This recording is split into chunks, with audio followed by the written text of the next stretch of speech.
Hello and welcome to the Rabyd Atheist. I'm Ed Rabyd, a former pastor turned atheist, now compassionate anti-theist. Welcome to my channel. Feel free to like or dislike the video as you see fit, so feel free to hit those buttons. Feel free to comment below, and I'd appreciate it if you would subscribe to the channel and hit your notification bell for more content as it is released. You should also share my videos as much as you like. The purpose of this channel is educational in regards to atheist and deconversion issues and any issues related to those issues. Today I want to begin redoing my deconversion story for a 2023 edition, I guess. And today is part one, and I want to talk about growing up Pentecostal and how I grew up in a Pentecostal church. Now, there is a couple of additions since the last time. Since the last time I did my deconversion story, which was a couple of years ago, I've had a few revelations as to me and the nature of myself. And one of the things I've done recently is through therapy, which I received through the Clergy Project. My therapist and I have come to some pretty interesting conclusions about me. Now, one of the things that came up in therapy sessions is that I'm hypersensitive. I'm very hypersensitive to light. Noise has to be, I have to focus on a noise. I can't have chaotic noises. It can be overwhelming. I'm very sensitive to outdoor temperature, like summertime is really bad for me from a hypersensitive point of view. And then we started to talk about certain behaviors and things that I do, the fact that I can look people in the eye if I know them really well, but otherwise I don't. If it's a stranger, I'm often glancing off to the right. I don't look people in the eye.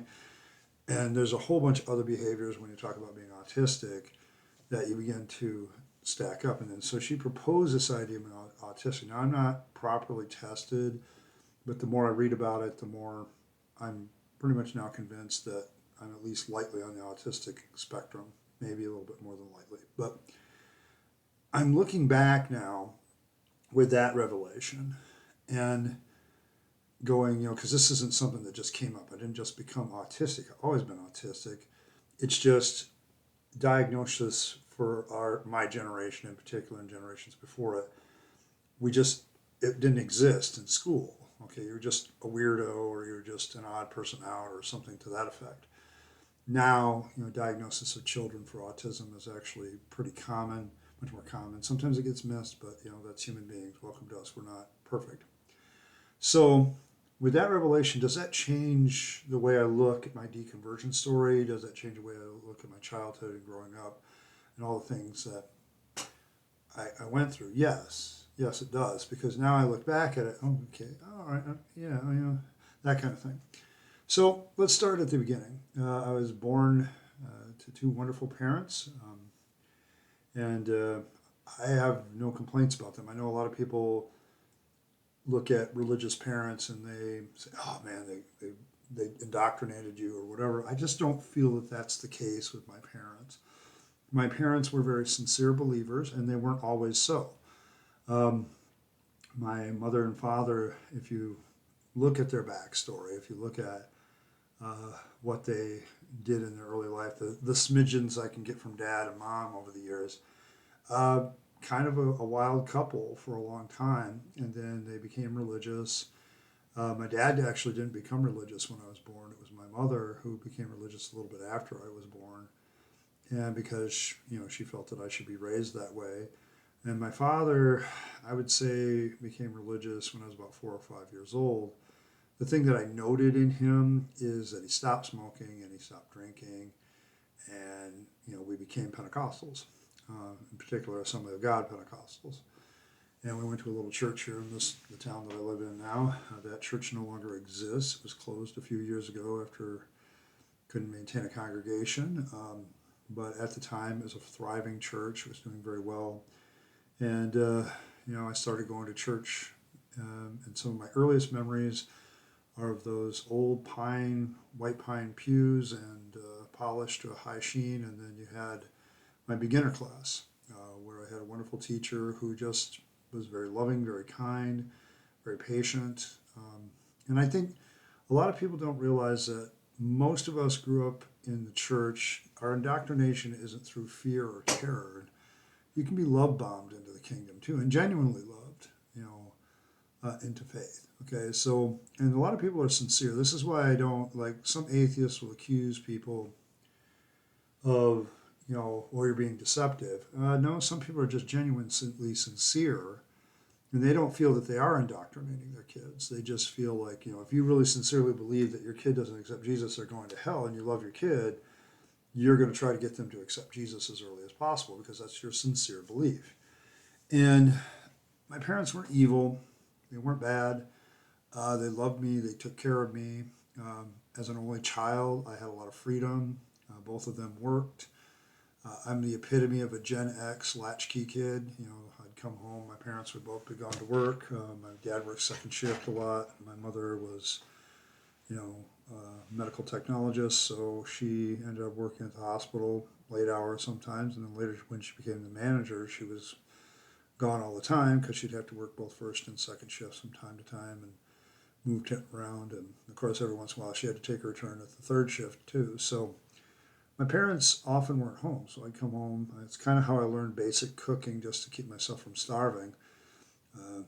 Mostly all those wonderful Swanson TV dinners. So in a religious context, though, from a social point of view, this is where the autism starts to come in. As a child, I never really felt accepted. Okay, and a lot of autistic people are going to relate right now. Okay, you just feel like you're an alien from another planet. Like you listen to how other people talk and think, and you're like, why the hell would you think that? That's not the way I think about it. And you kind of really develop kind of a thing where you're just like, I don't get you.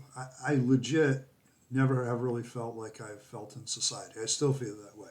I just feel, whether that's correct or not, that's just, it's like, it's a feeling. I just don't feel like I fit in. And I've never felt like I really fit in. It's very rare for me to feel in a social situation like I fit in. So here was the one exception, though. When I would go to church, the people I hung with, the kids of my own age that I hung with, I felt like I fit in with them.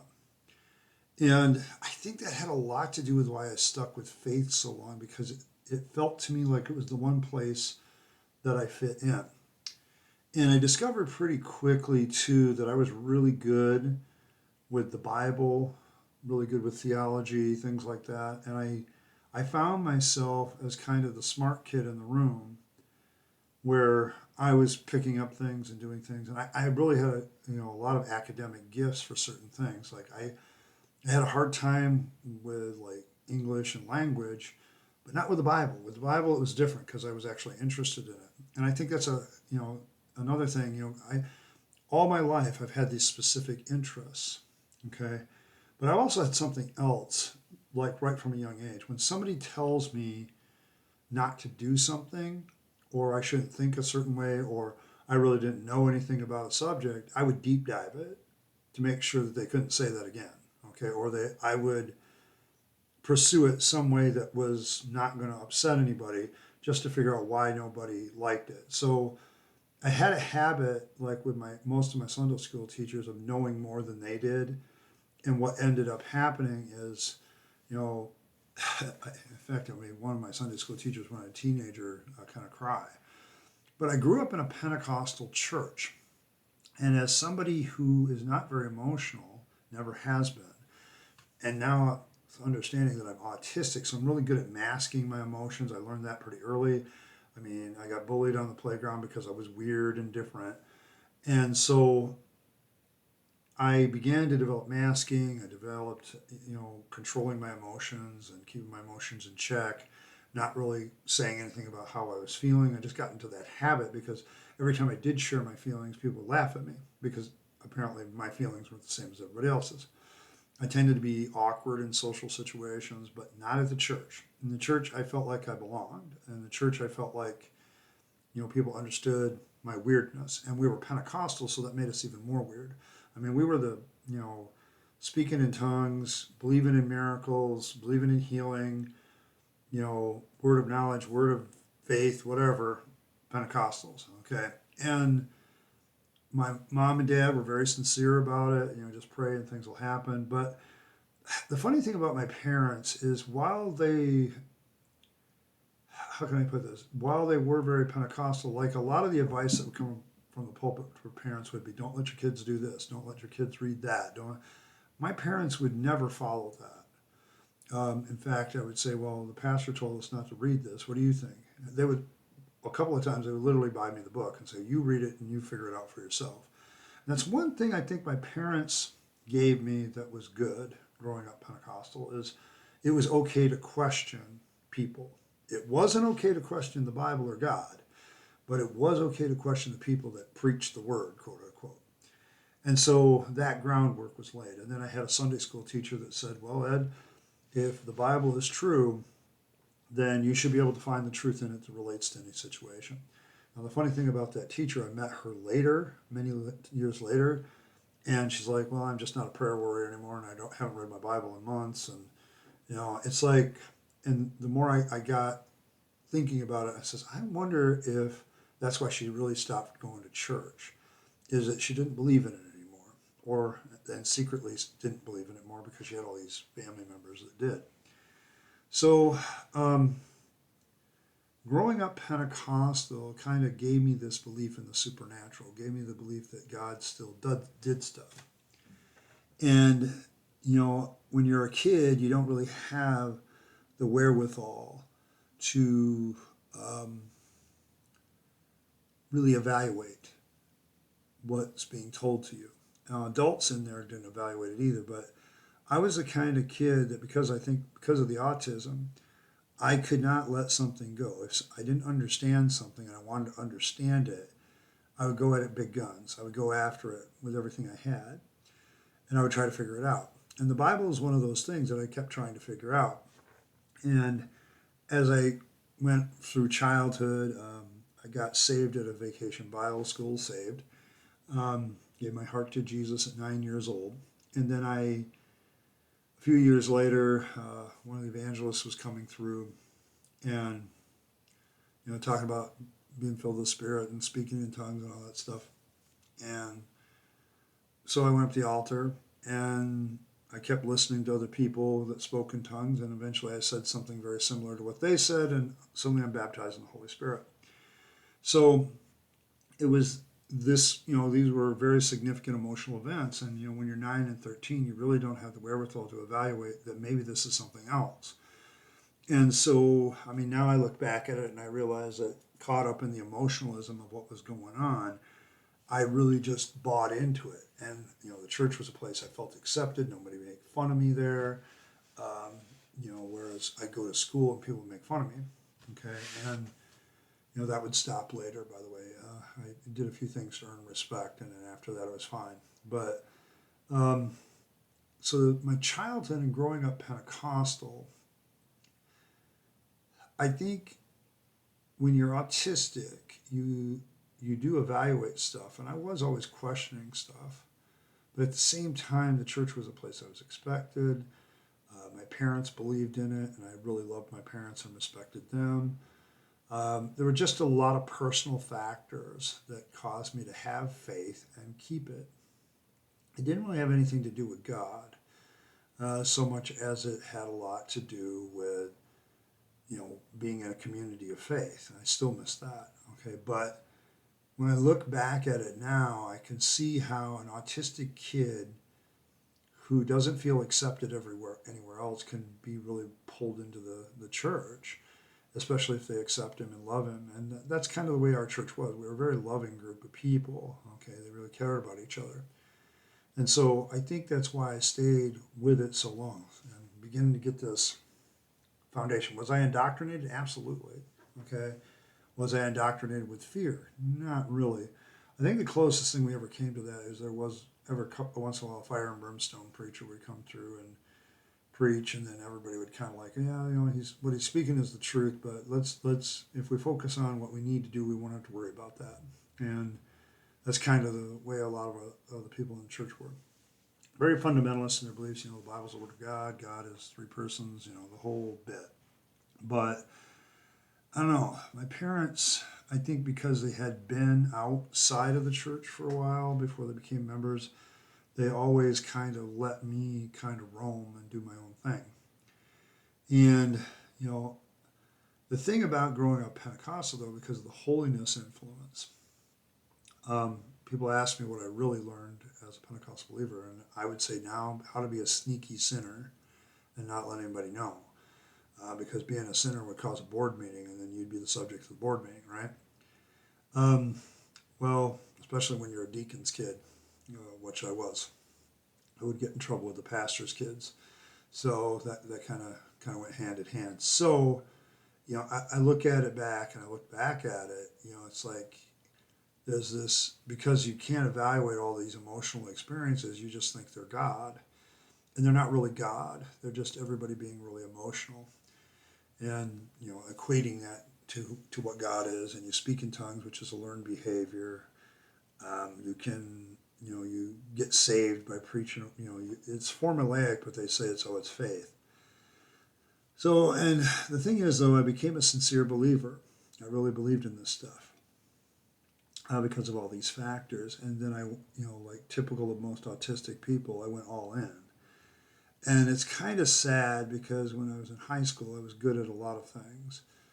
I earned respect. I finally got the kids to stop picking on me when I played football. And, after a couple years of playing football, never, missing a practice, being there, not giving an inch, being very stubborn, I'd play up against kids that were much heavier than I was. I was always a skinny beanpole. And, I wouldn't let them run me over, and I would fight tooth and nail. And after a while, you kind of earn respect. And that's kind of what I did. And I stopped getting picked on probably my sophomore year. And people just left me alone, which as an autistic kid, that's kind of what I wanted. So in high school, I was sitting in the back of the classroom and minding my own business and listening a lot. I learned a lot, of what people thought, but I was always like, man, that's just weird to me. Why would you think that way? And why would you do that way? And being religious, I had the religious mindset. So I'd be like, yeah, it's going to lead to nothing but trouble. And so as I grew up Pentecostal and grew up and became more and more a man, I had a lot of things that were told to me that were true, and I never really evaluated them in truth. I think the first time I really started to evaluate and doubts began to creep into my faith was actually the 2 years, my junior and senior year in high school, where I was a Bible quizzer. And we studied 1st and 2nd Corinthians one year and John the next year, the Gospel of John. It was in the Gospel of John that I'm like, I started asking questions like, what proof do we have of this and all this other stuff. And I wanted to go into, it's funny because when I was 17 years old, I received the call into the ministry. And it was a pretty special moment, and my parents were very proud. My now ex-wife seemed to be very infatuated with the idea of being a pastor's wife at the time. And, we hit it off and, broke up and everything, doing all the typical teenage crap we did. We had a youth group that went to rallies and stuff like that. And, I spent my time at the altar more than once, crying my eyes out because of some sin and guilt that I had trying to get rid of it. And so when you grow up in that environment, you just really can't see anything else. It's not so much that the indoctrination was by fear, it's just you're not exposed to anything else. The few things that I did expose myself to were I started to read like fantasy and science fiction books, just on a whim. And they would have different ideas about things, and I would read those different ideas. Because this is one of the things growing up Pentecostal, holiness basically represses is any talk of sexuality. The purity culture cult is very heavy. And so as I grew up Pentecostal, I didn't really get that talk. My parents handed me a book written by a Christian author called, I can't even remember their name, but the book was titled Almost 12. And it goes into all the biological and differences and the sexual desires. And of course it ends with the abstinence-only preaching, which doesn't work, by the way. So, as I read that, but the other influence in that area of sexuality, though, was I managed to get my hands on some pornographic literature, and I would, I know the joke is, I was reading the articles, but I was, because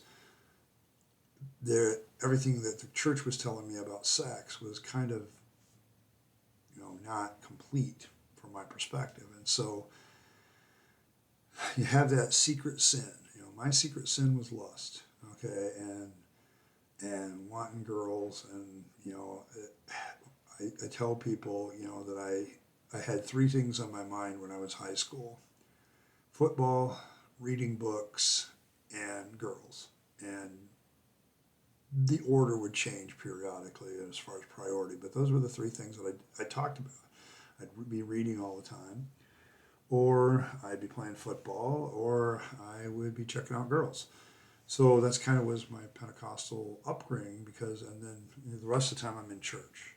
We went to church Sunday morning, Sunday night, Wednesdays, midweek services. I was in Sunday school every day. Church was such a part of my life, I just couldn't imagine myself not having it as part of my life. And so when I got past the growing up stage and I started hitting the adult stage and like, what am I going to do? I was really good at learning the Bible. I had this call of God when I was 17. This preacher preached over me and said, you're going to be a great minister of God, lead thousands to Jesus, all that stuff. And that kind of made my parents proud that I wanted to do that. I noticed that some of the girls in church were more interested in me because I was heading in the preacher route. So, yeah, I went down that road. Now, I was very sincere about it. I prayed. I'm like, God, help me get through this. Show me how to do it. Preaching, interestingly enough, this is probably the last thing I talk about growing up Pentecostal. I preached my first message when I was 16 years old. And I was scared spitless. And I did that a couple times where I preached and I was like, and then one day I prayed, God, if you're going to have me do this, I got to stop being so scared. And strangely enough, it apparently worked. But now looking back at it, I would say what I did is I kind of detached myself from the preaching. Okay, I was able to compartmentalize it and go, no, I got to do this and I don't need to be afraid.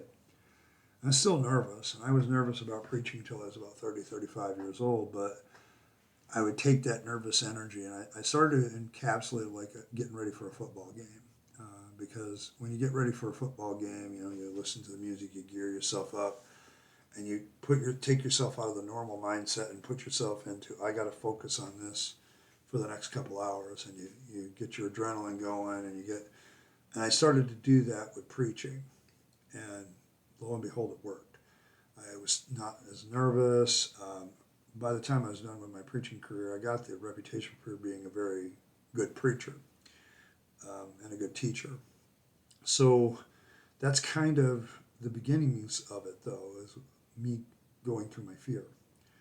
So that's where I think I'm going to stop right there, because I want to talk next time about the call of God and my education and getting married and all that stuff and that early adulthood stuff with my faith. So, but I think that's all I really wanted to touch on in my childhood, so you kind of get an understanding of my growing up and my youth and all that stuff and where I was at mentally.